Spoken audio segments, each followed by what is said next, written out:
Chairman గా ఉన్న దాఖలాలు ఉన్నాయా అని అడుగుతున్నా. ఎంత నీచం అండి. అసలు అందరూ కూడా టీటీడీలో ఒక చిన్న పదవి వచ్చినా కూడా అది వాళ్ళ పూర్వజన్మ సుకృతం, వాళ్ళ అదృష్టంగా భావిస్తారు. అలాంటిది సాక్షాత్తు టీటీడీ బోర్డు చైర్మన్ గా పదవి వస్తే ఈరోజు బిఆర్ నాయుడు గారు చైర్మన్ గా ఎక్కడైనా ఆయన ప్రవర్తించాడా? ఆయన భాషలో కానీ, ఆయన బాడీ లాంగ్వేజ్ లో కానీ, ఆయన చేసే పనుల్లో కానీ ఎక్కడైనా ఒక హుందాతనం కానీ, ఒక గౌరవం కానీ ఉందా అని అడుగుతున్నాను. ఆయన ఎప్పుడూ కూడా టీటీడీ బోర్డు చైర్మన్ గా వ్యవహరించరు. ఆయన ఆ రోజు నుంచి ఈ రోజు వరకు టీవీ5 బిఆర్ నాయుడు గానే వ్యవహరిస్తున్నాడు.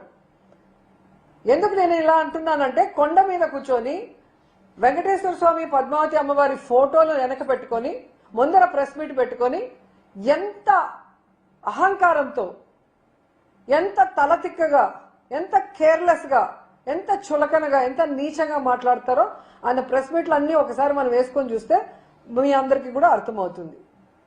ఎందుకంటే ఆయన టీవీ5 బిఆర్ నాయుడుగా ఉన్నప్పుడు ఆయన ఎట్ట మాట్లాడినా ఎవరు పట్టించుకోరు.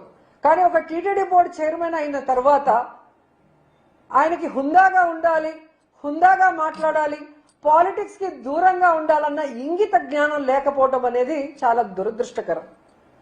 ఎందుకంటే కొండ మీద బిఆర్ నాయుడు చైర్మన్ గా అడుగుపెట్టిన తర్వాత ఎన్ని జరగాలో అన్ని జరిగాయి. ఆయన ఎలా రియాక్ట్ అయ్యారో మనం అందరం కూడా చూసాం. ఎందుకంటే గతంలో ఎంతో మంది చైర్మన్ గా పనిచేసినప్పుడు ఇలాంటి అపశృతులు ఎప్పుడు కూడా జరగలేదు. కానీ ఈరోజు బిఆర్ నాయుడు చైర్మన్ అయిన తర్వాత ఒక్కొక్కటిగా చూడండి గోవులు, దాదాపుగా 100 గోవులు చనిపోయినాయి. ప్రెస్ మీట్ పెడతాడు, ఏ వయసు అయిపోతే చనిపోవా? ఇదేనా ఒక చైర్మన్ మాట్లాడాల్సిన మాటలు? వయసు అయిపోయి 100 ఆవులు వెంటనే చనిపోతాయా? మీ చేతగానితనం వల్ల చనిపోయినాయి. మీరు వాటిని సరిగ్గా సంరక్షించకపోవటం వల్ల, ఆ తప్పు చేసిన వాళ్ళ మీద మీరు ఎటువంటి చర్యలు తీసుకోకపోవటం వల్ల వెంటనే అన్ని ఆవులు చనిపోయినాయి. అసలు ఒక ఆవు అయితే ఏకంగా గోశాల నుంచి బయటకు వచ్చి రైల్వే ట్రాక్ లో ట్రైన్ గుద్ది చనిపోయింది. అంటే ఎంత నిర్లక్ష్యంగా ఉన్నారు మీ కింద వర్క్ చేసేవాళ్ళు. అంటే మీ మీద భయం, భక్తి లేదు. ఎందుకంటే మీకే దేవుడి మీద భక్తి లేనప్పుడు వాళ్ళు మీకెందుకు భక్తిగా ఉంటారనేది ఆలోచించాలి. అలాగే మీరు చూస్తే భగవద్గీత హిందువులందరూ ప్రతిరోజు ఒక పేజీ అయినా చదవాలి భగవద్గీత అని పెద్దలు చెప్తారు. ఆ భగవద్గీతలో ఉన్న సారాంశాన్ని తెలుసుకొని ఆ విధంగా తమ జీవితంలో ఉన్నతమైన విలువలతో నడుచుకోవాలి అని పెద్దలు చెప్తారు. కానీ ఈ బిఆర్ నాయుడు అంటాడు సిగ్గు లేకుండా, వైఎస్ఆర్ వాళ్ళు 50 కోట్లు పెట్టి బుక్కులు కొట్టేశారు, అవన్నీ రూమ్ లో వేస్ట్ ఉన్నాయి, అసలు ఆ భగవద్గీతలో ఏముంది చెత్తదప్ప అంటాడు. ఆ మూతి మీద 4 పట్ట వేయాలనిపించింది నాకు.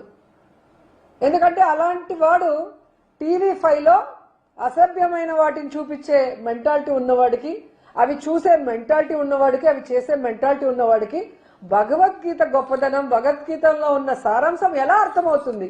అందుకే దాంట్లో ఏమి లేదు చెత్త అంటున్నాడు. దీని మీద ఖచ్చితంగా హిందువులందరూ కూడా తిరగబడాలి.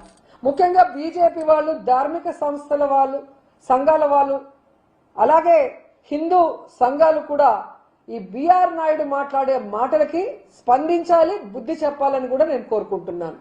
ఎందుకంటే మన హిందూయిజాన్ని, మన ధర్మాన్ని, మన భగవంతుణ్ణి, అలాగే మన భగవద్గీతని చులకనగా మాట్లాడే ఇలాంటి వ్యక్తికి టీటీడీ బోర్డు చైర్మన్ గా ఉండే అర్హత ఉందా? అలాంటి వాడిని వెంటనే రాజీనామా చేయించి మెడ పట్టుకొని గెంటేయాలని కూడా వీళ్ళందరినీ కోరుకుంటున్నాను. ఈరోజు ఒక వీడియో రిలీజ్ అయింది. బిఆర్ నాయుడు ప్రెస్ మీట్లే చూడండి, అది నిజమా కాదో మీకే అర్థమవుతుంది. ఎందుకంటే ఆయన కోసం చాలా మంది ఆడవాళ్ళు తెగ మాట్లాడుతున్నారు. కొంతమంది అయితే ఏకంగా ఆయన్ని సమర్థించేస్తున్నారు పొలిటికల్ నాయకులు.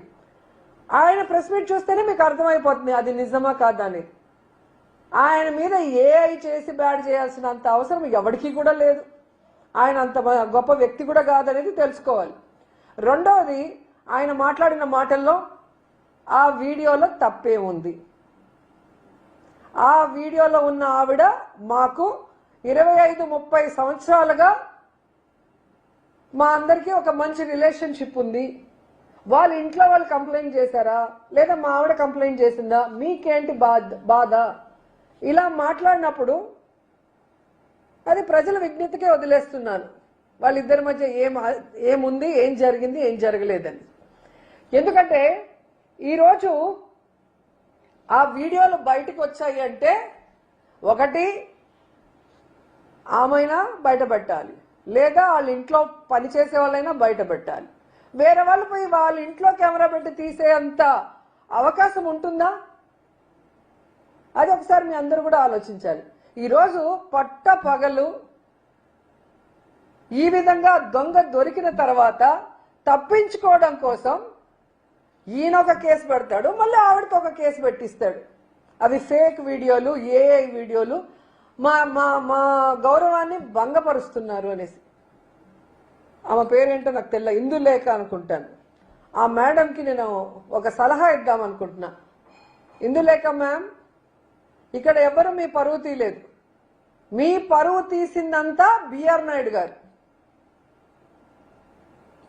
ఈరోజు మాకు ఇన్నేళ్ల సంబంధం ఉంది, వాళ్ళ ఇంట్లో వాళ్ళు ఏమనలేదు, మా ఇంట్లో వాళ్ళు కంప్లైంట్ చేయలేదు, అసలు దీంట్లో ఏం తప్పు ఉంది అని మాట్లాడి మీ పరువు తీసింది ఆయన మీద కేసు పెట్టండి. అది వదిలేసి ఎవరెవరి మీద కేసులు పెట్టామని మాట్లాడటం కరెక్ట్ కాదు. రెండోది, మీరు చూస్తే ఈరోజు ఇందులేఖ గారు 2019లోనే లెటర్ రాసినట్టుగా మీరు టీవీ మీడియాలో చూశారు, సోషల్ మీడియాలో అంతా కూడా. అది తెలుగుదేశం పార్టీ ఆఫీస్కి డైరెక్ట్గా చంద్రబాబు నాయుడుకి, లోకేష్కి రాశారు. మరి నిజం లేకపోతే మీరెందుకు లెటర్ రాశారు మేడం? అది మీ లెటర్ కానప్పుడు ఆ లెటర్ని మీద ఎంక్వైరీ చేయమనండి. ఆ లెటర్ అందిందా లేదా చంద్రబాబు నాయుడు చెప్పాలి, ఆ లెటర్ రాశారా లేదా ఇందులేఖ మేడం చెప్పాలి. చేయాల్సిన తప్పులన్నీ అందరూ చేసేసి ఎంతసేపు వైఎస్ఆర్సీపీ మీద దుమ్మెత్తి పోసేదానికి రెడీగా ఉంటారు.